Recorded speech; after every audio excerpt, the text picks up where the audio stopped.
Let's start with this news out of the United Kingdom. The significance of that country granting emergency use approval to the Pfizer vaccine. The significance, why are they a week ahead of the United States? Is that even the right framing?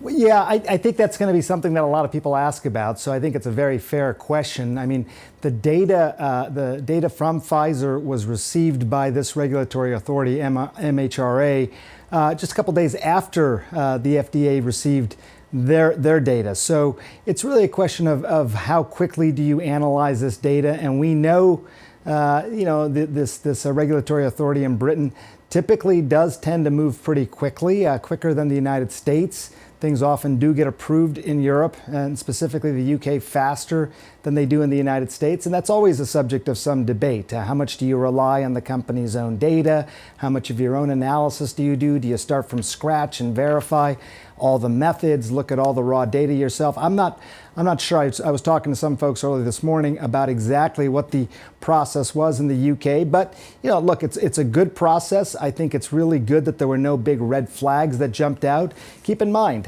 the only folks that have really seen this data up until now have been the company. That's all. When we hear the 95% number, we're hearing that from the company. So now this is evidence that there is another body, regulatory authority that says, hey, we've looked at this, we feel confident to go ahead and move forward. So it's a huge move, and I think it really does telegraph that we're going to see that in other places, including here in the United States with the FDA, but also the rest of the European Union in pretty short order. I mean, people have said by the middle of this month, that still seems to be what's on track. It was noteworthy, too, that out of the UK, they went out of their way to say, look, this authorization meets international standards. Right.